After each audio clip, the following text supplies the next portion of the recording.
So hi guys, good morning to all of you. I hope you all are good. My name is Samir Chaudhary and I welcome you all in our platform, Semicon Classes.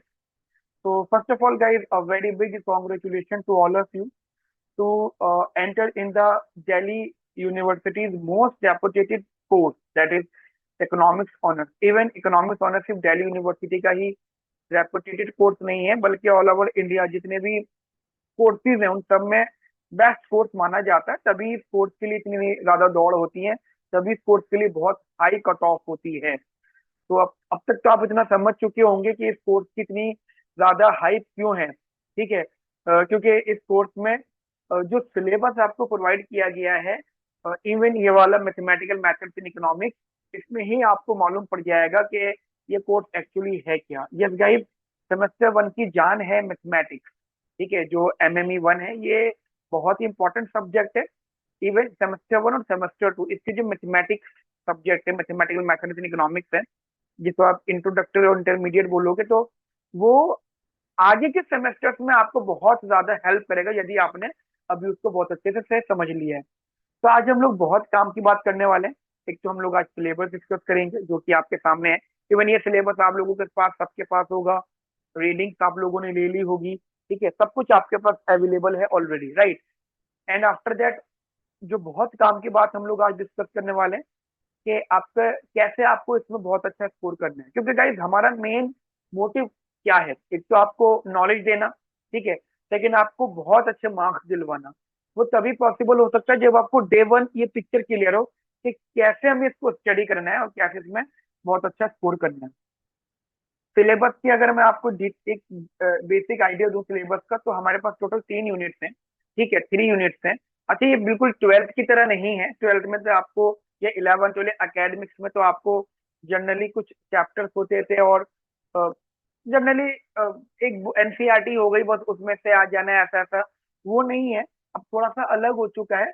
अब आपको application based, एक तो होता है static, एक होता है application. Application based आपको चीजों को ज्यादा समझना होगा। कोई भी मेथड है तो वो क्यों है, कोई भी क्वेश्चन सॉल्व हो रहा है तो वो क्यों हो रहा है, कैसे हो रहा है वो तो सीखना है, बट क्यों हो रहा है वैसा सॉल्व वो भी सीखना है।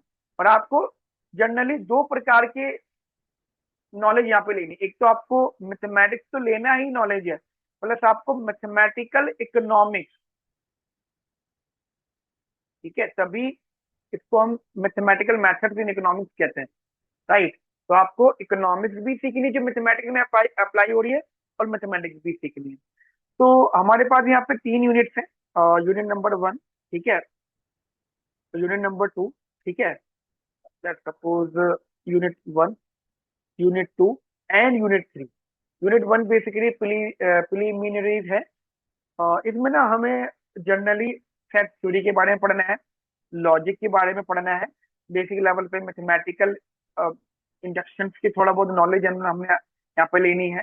फंक्शंस के बारे में एक आइडिया लेना है, रिलेशंस के बारे में हमें थोड़ा बहुत यहाँ पे समझना है। ठीक है, और थोड़ा सा प्रॉपर्टीज अंडरस्टैंड करनी होगी फॉर दी नंबर सिस्टम की। ठीक है, जैसे रियल नंबर, इमेजिनरी नंबर, ठीक है, और real positive number, real negative number, integers हो गए, डिस्क्रीट हो गया, कॉन्टिन्यूस हो गया, ये सारी चीजें हम लोगों को यहाँ पे डिटेल नॉलेज लेनी है। यहाँ पे हमें चैप्टर नंबर वन, एक बुक है, अगर आप लोगों को समझना है, ये बुक आप परचेज भी कर सकते हो। क्योंकि मैं बता देता हूँ आपको, आपके ये जो बुक है 3 सेमेस्टर तक चलेगी। सेमेस्टर वन में आपका इस बुक का चैप्टर नंबर 1 to 9 है। ठीक है, फिर सेमेस्टर टू में यहाँ सिर्फ चैप्टर नंबर 11 या 12 से लेकर फिर चैप्टर नंबर 19 तक है। ठीक है, टू 19 है, इवन 17 तक है। ठीक है, और उसके साथ में फिर सेमेस्टर थ्री के अंदर आपका चैप्टर नंबर आपके यहाँ पे 10 आएगा। अभी तक का तो सिलेबस यही है। ठीक है, चैप्टर 10 आएगा, चैप्टर 18 आएगा, ठीक है, चैप्टर 19 आएगा, चैप्टर 20 आएगा, और चैप्टर 21 आएगा। तो ये जो बुक है ना, ये बेसिकली आपका 3 सेमेस्टर तक चलेगी। तो this is a very important book. तो टेक्निकली आपको चैप्टर 1 to 21 तक स्टडी करना है, जिसमें उन्होंने फर्स्ट सेमेस्टर में आपको जो यूनिट वन दिया है उसमें चैप्टर नंबर वन है। ठीक है, वो आपको स्टडी करना है, जो कि मैं आपको पढ़ाऊंगा। उसके साथ में जो यूनिट 2 है, that is functions of one variable. इसमें ना आपको फंक्शन के बारे में एक आइडिया लेना, और फंक्शन ऐसा नहीं है कि एक जगह फंक्शन आएगा, नहीं, फंक्शन आपका बेटा बहुत जगह फंक्शन आपका पूछा जाएगा। ठीक है, फंक्शंस की जनरल प्रॉपर्टी होगी, डोमेन, रेंज, टॉपिक्स आएंगे इसके अंदर। फिर वो एक्सपोनेंशियल, लॉगरिथमिक, पॉलिनोमियल, क्वाड्रेटिक वहां पूछा जाएगा। ठीक है, ठीक है। फिर modulus function, integer, greater integer function, greater small integer function, ये सारे नॉलेज आप लोगे। सीक्वेंस सीरीज आप नॉलेज यहाँ पे लोगे। ठीक है। आप फिर यहाँ पे थोड़ा कैलकुलस की तरफ भी चलोगे, जिसमें लिमिट, कॉन्टिन्यूटी, डिफरेंशिएबिलिटी को आइडिया आपको यहाँ पे लेना होगा, और इकोनॉमिक्स की एप्लीकेशन समझनी होगी, and after that higher order derivative पढ़ना होगा। आपको पता लग पा रहा होगा कि ये बहुत बड़ी यूनिट है। मैं अगर इस यूनिट की वेटेज बताऊं, जैसे यूनिट नंबर 1 है, तो इसकी जो वेटेज है, अगर आप मार्क्स के सेंस में पूछो मेरे से, मार्क्स के सेंस में बेटा इसकी 20 मार्क्स की वेटेज है एग्जाम पॉइंट ऑफ व्यू से। I am talking about and term and exam. आपका टर्म एंड एग्जाम 90 मार्क्स का आएगा। ठीक है, उसके बारे में मैं अभी आपसे आगे बात करूंगा। मैं आपको unit wise term and exam की वेटेज आपको यहाँ पे बता रहा हूँ। ठीक है, 20 मार्क्स की इसकी वेटेज है। सिमिलरली यूनिट 2, इसकी जो वेटेज है बेटा, जनरली 60 मार्क्स की इसकी वेटेज है। और अगर आप नंबर ऑफ क्वेश्चन की बात करते हो, तो यहाँ से 2 क्वेश्चन फ्रेम होने के पक्का चांसेस है। यहाँ से 6 क्वेश्चन आपके एग्जाम में फ्रेम होने के पक्का चांसेस है। ये सब बातें मैं आपको इसलिए अभी बता रहा हूँ कि डे 1 से आपको पिक्चर क्लियर हो। ठीक है, तो ये सब कुछ आपको पढ़ना है, और इसके chapter number 2 to 8 study regular basis पे आपको बेटा यहाँ पे करना है। एंड आफ्टर दैट आपके पास आएगा यूनिट नंबर 3। ठीक है, जिसमें आपको पढ़ना है सिंगल वेरिएबल ऑप्टिमाइजेशन। ठीक है, सिंगल वेरिएबल ऑप्टिमाइजेशन, ये आपको यहाँ पे बेसिक आइडिया इधर लेना है। जिसमें आपको मैं अगर बिल्कुल आइडियली आपको बता देता हूँ, तो यहाँ पे आपको अपने 12th क्लास के अंदर चैप्टर नंबर 6 पढ़ा होगा, एप्लीकेशन ऑफ डेरिवेटिव। आपको वही चीज यहाँ पे स्टडी करनी है। ठीक है बेटा, सेम चीज आपको यहाँ पे स्टडी करनी है, बस थोड़ा सा एक्सटेंडेड वर्जन में। राइट, तो ये सारी बातें आपको यहाँ पे पढ़नी होगी। तो दिस इज चैप्टर नंबर 9। तो इसकी भी वेटेज अगर मैं आपको बताऊं, तो दिस इज ऑल्सो 20 मार्क्स की वेटेज है इसकी। ठीक है, यानी आप कह सकते हो 2 क्वेश्चन। तो अगर आप देखें तो आपके पेपर में, जैसे आपने सिलेबस ही देख लिया है, राइट, अब आपके पेपर में अगर मैं बात करूं, तो आपका term and exam, term and exam, ठीक है, टर्म एंड एग्जाम, इसमें बेटा 90 मार्क्स का पेपर होगा। ठीक है, और 90 मार्क्स के पेपर का मतलब ये हो जाएगा, आपको टेक्निकली 9 क्वेश्चन अटेम्प्ट करने होंगे। ठीक है, बट आपका जो एग्जाम आएगा, in exam you have basically faced the 10 questions, and out of which you have to attempt 9 questions, or each will be of 10 marks। 10 number का एक क्वेश्चन आपका बेटा यहाँ पे रहेगा, then no doubt you will get 90 marks. ठीक है, ये 90 मार्क्स कुछ इस प्रकार होंगे। अच्छा, एक चीज और है, मल्टीपल सेक्शन फॉर्मेशन नहीं होगा। मतलब आप यहाँ पे ये नहीं कह सकते हो कि sir section A B C, sectional choice में ही होगी। और यहाँ पे आपको 10 में से 9 क्वेश्चन अटेम्प्ट करने हैं। बस इतनी ही इन्फॉर्मेशन उन्होंने यहाँ पे दे रखी है। यूनिट वाइज वेटेज नहीं दे रखी है। जो मैं वेटेज बता रहे, मैं अपने पास से वेटेज आपको बता रहा हूँ बेटा, वो मैं इस तरीके से आपको बता रहा हूँ। देखो, ये नंबर ऑफ आवर्स दे रखे हैं, ये नंबर ऑफ आवर्स दे रखे हैं कि 45 घंटों में आपको सिलेबस कवर करना है, और 45 घंटों का सिलेबस का आइडिया हम इस तरीके से यहाँ पे लगा रहे हैं। तो आपको ये बात समझ में आ गई आपको बढ़िया तरीके से।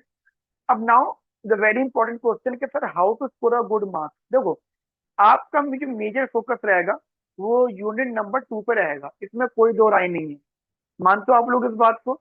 आपको जो मेन फोकस रहेगा यूनिट 2 पे रहेगा। इवन मैं आज जो शुरुआत भी कर रहा हूँ, वो यूनिट 2 से ही करूंगा। ठीक है, जिसमें हम लोग जो शुरुआत, यानी एक तो यूनिट 2 से करेंगे, और प्लस हम लोग ना पहले अपना सिलेबस कवर करेंगे। जैसे मैं एग्जांपल देता हूँ, जैसे यहाँ पे टॉपिक आया फंक्शन एंड रिलेशन, और फंक्शंस यहाँ पर भी आ गए, एलिमेंट्री टाइप्स ऑफ फंक्शन। तो ये फंक्शन दोनों जगह है। तो अभी अभी मैं आपको फंक्शन पढ़ाना स्टार्ट ही करूंगा, तो वो यूनिट 1 भी कवर करेगा, यूनिट 2 भी कवर करेगा। समझ में आ गई मेरी बात? और फिर हम जो यूनिट 3 करेंगे, यूनिट 3 के अंदर और भी बहुत सी ऐसी बातें होंगी जो यूनिट 2 में भी ऑलरेडी होंगी। तो जब हम यूनिट 2 पढ़ रहे होंगे तो उसमें यूनिट 3 की भी कुछ बातें ऑटोमेटिकली, जैसे डेरिवेटिव, अब दोबारा से यूनिट 3 में थोड़ी सीखेंगे हम लोग, वो वहां पे उसकी एप्लीकेशन यूज होंगी, ठीक है। तो ये थोड़ा सा सिनेरियोज है यहाँ पे, ठीक है, थोड़ी सी पिक्चर है, आप इसको माइंड में रख लीजिएगा। एंड आफ्टर दैट अभी हमारा ये छोटा सा टॉपिक है, आइडिया मैंने आपको यहाँ पे दिया है। अब हम जो शुरुआत कर रहे हैं, सबसे पहले वैसे तो मुझे फंक्शन से पढ़ाना है, लेकिन फंक्शन से भी पहले मैं जो स्टार्टिंग कर रहा हूँ, जो टॉपिक है that is inequality basis. Why I am starting from this topic, बहुत इंपॉर्टेंट टॉपिक है इन इक्वालिटी बेसिस, गारंटी है यहाँ से क्वेश्चन आएगा, ठीक है। तो हम जो यहाँ पे टॉपिक शुरू कर रहे हैं, तो right the heading topic name that is inequality basis, ठीक है, इन इक्वालिटी बेसिस। तो ये टॉपिक हम लोगों को यहाँ पे स्टडी करना है। What do you mean by inequality basis? क्या होता है इनइक्वालिटी का मतलब? देखो कुछ नहीं होता, हमारे पास एक, मैं आपको मेथड बता देता हूँ। जनरली हमसे बोला जाएगा कि आपकी एक वेरिएबल है एक्स, ठीक है, एक वेरिएबल है एक्स, और वहां पे कुछ इनइक्वालिटी है, तो आप एक्स की वो पॉसिबल वैल्यूज बताओ जहां पे वो इनइक्वालिटी सेटिस्फाई होती है। मैं एग्जांपल दे देता हूँ आपको। लेट सपोज एक छोटा सा क्वेश्चन रख लेते हैं हम लोग यहाँ पे। मान लो मैंने आपको दिया x square is less than और equal to 4, x square is less than और इक्वल टू 4। अब बताओ जी मुझे इसको कैसे करना चाहिए? तो सबसे आसान तरीका है बेटा यहाँ पे, जाने के बाद ये जो भी सीखोगे that will help you in finding the domain और रेंज, राइट। तो हमने क्या करा, अब यहाँ पे कुछ स्टेप्स होंगे। सबसे पहला स्टेप होगा स्टेप नंबर 1, कि आप इक्वेशन को इक्वल टू 0 रखोगे।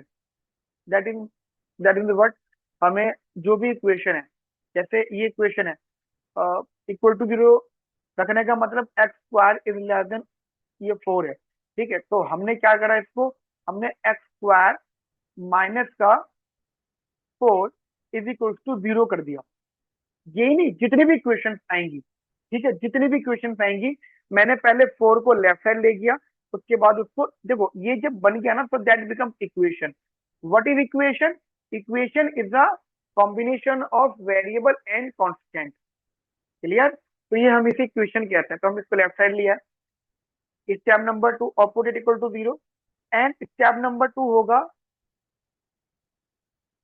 Find the value, find the critical point, find the critical point. अच्छा, आपको शायद वर्ड नया लग रहा होगा, क्रिटिकल को हम लोग यहाँ पे स्टेशनरी बोलते हैं।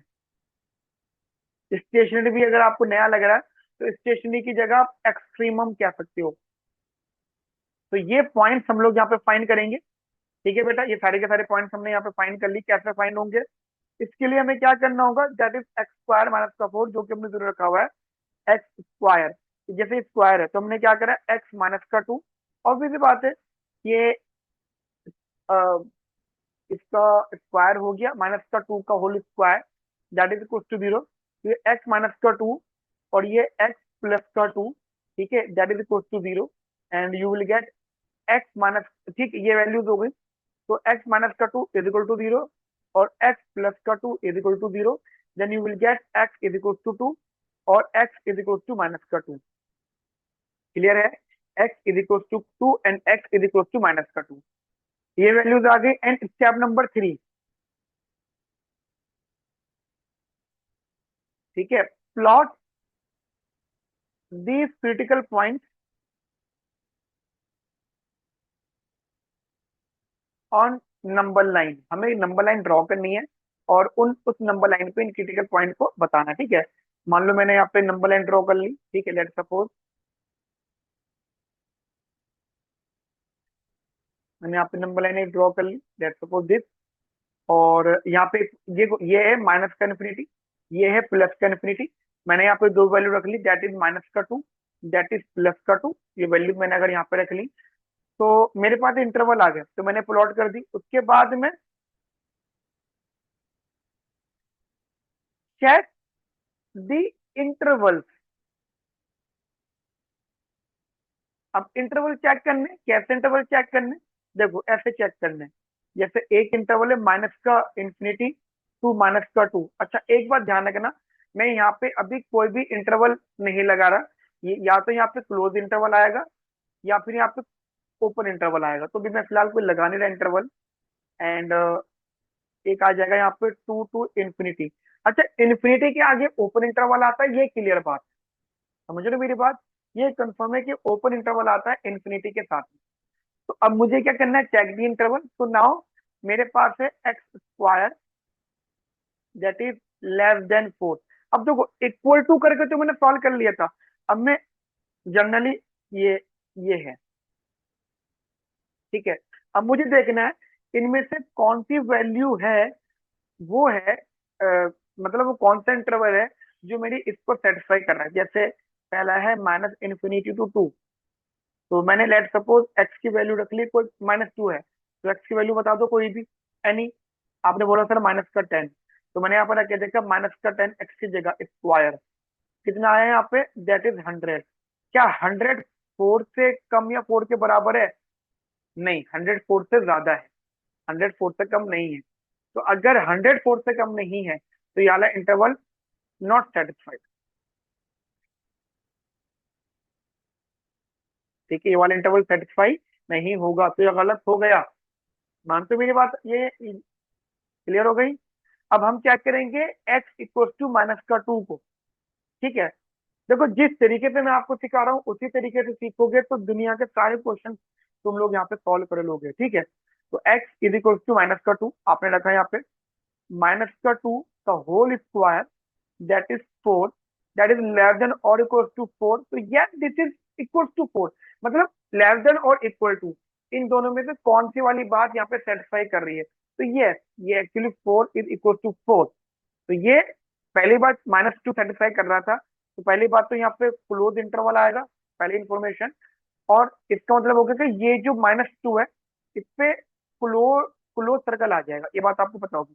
यानी ये वाला सेटिस्फाई नहीं करा। अब हम इंटरवल चेक करेंगे, ये वाला -2 to 2, ठीक है। तो चेक माइनस अदर इंटरवल -2। अब देखो -2 के आगे क्लोज इंटरवल है, इस वाले के साथ नहीं पता। मैंने एक्स को रख के देखा 0, कुछ भी रख सकता हूँ मैं यहाँ पे। तो 0 का स्क्वायर, ठीक है, इज इक्वल टू 0। क्या ये 0 4 से छोटा या 4 के बराबर है? हाँ, ये 4 से छोटा है, that is 0 is less then 4। समझ रहे हो मेरी बात? तो 0 इज लेस देन 4। तो यस, ये सेटिस्फाई कर रहा है, ये इंटरवल आपका सेटिस्फाई कर रहा है। And after that and after that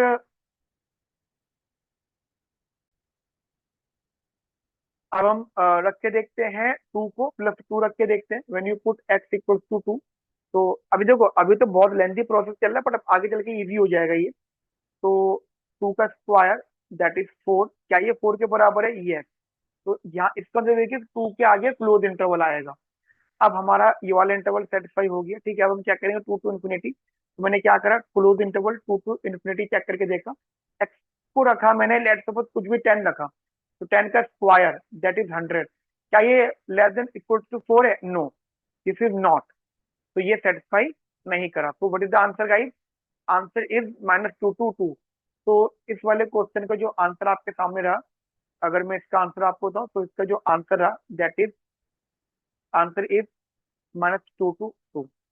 तो ये एक मेथड है जिस बेसिस पे आपको कभी भी आंसर गलत नहीं होता। क्लियर? तो एक छोटा सा आइडिया मैंने आपको दिया। अभी मैं अगली क्लास से जो शुरू करूंगा, अपने असाइनमेंट से शुरू करूंगा दोस्तों, जिसमें हम लोग इन इक्वालिटी बेसिस से ही बात करेंगे। मिलते हैं नेक्स्ट सेशन में। Have a nice day. Thank you, bye bye, take care.